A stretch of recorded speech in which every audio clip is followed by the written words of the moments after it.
23 లక్షల మందికి ఉద్యోగాలు వస్తాయి. ఇక్కడ మీరు ఒకసారి చూస్తే మీరుండే యంగ్స్టర్స్ ఉన్నారు, రవి గారు ఉన్నారు. నేను ఆయన ఒకటే అడిగా, you will be our ambassador for Visakhapatnam to get investment. ఎందుకంటే seeing is belief. He has seen our speed.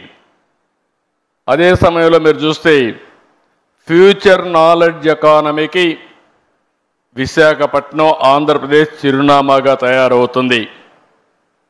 ఇంకొక పక్కన అమెరికాకు సిలికాన్ వ్యాలీ ఉంది. ఇండియాకి క్వాంటమ్ వ్యాలీ స్టార్ట్ చేశాం. ఆ క్వాంటమ్ వ్యాలీకి చిరునామా ఆంధ్రప్రదేశ్. చాలామంది ఓన్లీ 6-7 దేశాల్లోనే క్వాంటమ్ కంప్యూటర్స్ ఉన్నాయి. గవర్నమెంట్ ఆఫ్ ఇండియా 2023లో క్వాంటమ్ మిషన్ పెడితే ఫస్ట్ కంప్యూటర్ వితిన్ 6 months రావడమే కాకుండా అమరావతి నుంచి ఆపరేషన్ స్టార్ట్ అవుతుంది. కాబట్టి అమెరికాలో ఇంకొక విషయం కూడా మీరు చూస్తే, ఒకప్పుడు ఇండియా నుంచి అమెరికాకి వెళ్ళి సిలికాన్ వ్యాలీకి వెళ్ళి అప్పట్లో పబ్లిక్ ఇష్యూ పోవాలంటేనే గ్లోబలీ అక్కడికి పోయి చేసేవాళ్ళు, ఎందుకంటే అలాంటి best environment. Now Cognizant wanted to come to India for public issue కోసం, ఇక్కడికి వచ్చే పరిస్థితి కోసం కంపెనీనే ఇక్కడికి ట్రాన్స్ఫర్ చేసే పరిస్థితికి వస్తున్నారు. ఇంతవరకు మనం ఊహించలేదు. అలాంటి ఇప్పుడు ప్రపంచం మొత్తం కంపెనీలు వచ్చి ఇండియాలో లాంచ్ చేసే పరిస్థితికి వస్తారు. దానికి కావాల్సిన రూల్స్ కూడా రాసుకునే పరిస్థితి వస్తుంది. నేను అందుకే అడిగా రవి గారు బ్లైండ్గా వచ్చి మీరు కూడా విశాఖపట్నంలో ఉండి ప్రపంచంలో మీ కంపెనీ హెడ్ క్వార్టర్ ఇక్కడికి మార్చి మీరు మొత్తం ఆపరేషన్స్ ఇక్కడి నుంచి స్టార్ట్ చేయమని చెప్పి నేను ఇప్పుడే రిక్వెస్ట్ చేశా. It is possible. ఇప్పుడు నేను చెప్పకపోయినా ఆయన ఇప్పుడు డెసిషన్ తీసుకోలేడు. వన్ డే ఇక్కడికి వస్తూ పోతూ ఉంటే ఆయనే వచ్చి ఇక్కడ సెటిల్ అయ్యే పరిస్థితి వస్తుంది. దానికి అనుమానం లేదని చెప్పి కూడా నేను మీకు తెలియజేస్తున్నా. అంటే ప్రపంచం యొక్క యాటిట్యూడ్ మారింది. ఎందుకు ఈ విషయం చెప్తున్నానంటే, ఈరోజు గూగుల్ తీసుకున్నా, కాగ్నిజెంట్ తీసుకున్నా, మైక్రోసాఫ్ట్ తీసుకున్నా ఎవరు హెడ్ చేస్తున్నారంటే ఇండియన్సే హెడ్ చేసే పరిస్థితికి వచ్చారు. నాలెడ్జ్ ఎకానమీ అంటే ఇండియన్స్ తప్ప వేరే వాళ్ళు కాదని చెప్పి కూడా నేను మీకు తెలియజేస్తున్నా. ఈరోజు విశాఖపట్నం ఏఐ హబ్గా తయారవుతుంది, డేటా సెంటర్ హబ్గా తయారవుతుంది.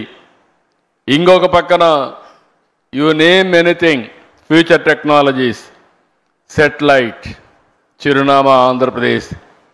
ఎందుకంటే మనకు శ్రీహరికోటలో లాంచింగ్ ప్యాడ్ ఉంది, పక్కనే సెటిలైట్ సిటీ పెట్టి ఏ సెటిలైట్ కావాలన్నా లాంచ్ చేసే పరిస్థితి ఆంధ్రప్రదేశ్లో తీసుకొస్తున్నాం. సెటిలైట్ సిటీ తీసుకొస్తున్నాం.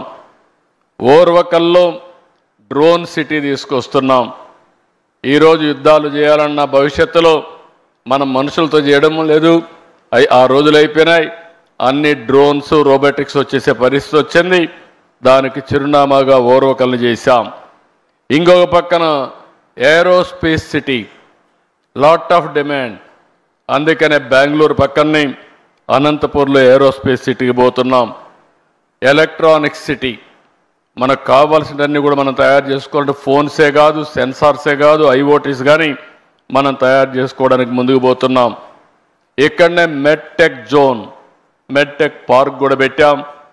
ఈరోజు ఇండియాకు మొత్తానికే కాకుండా ప్రపంచానికి కూడా మెడికల్ ఎక్విప్మెంట్ కానీ వేరబుల్స్ కానీ తయారు చేసే పరిస్థితికి వచ్చాం.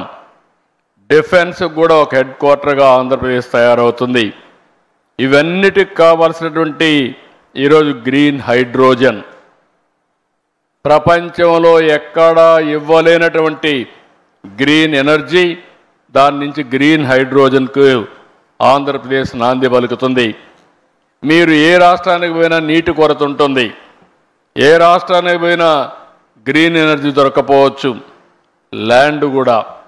కానీ ఒకటే చెప్తున్నా, ఈ 3 రియల్ టైంలో ఇవ్వడమే కాకుండా speed of doing business real టైంలో మీ క్లియరెన్స్ ఇచ్చే బాధ్యత మాదని మరొకసారి మీ అందరికీ హామీ ఇస్తున్నా. ఇవే కాకుండా ఈ మధ్య కాలంలో ఇండియాలో లేబర్ లాస్ తీసుకొస్తున్నాం, రిఫార్మ్స్ తీసుకొస్తున్నాం. ఇంకొక పక్కన ఎస్క్రో అకౌంట్ తీసుకొస్తున్నాం.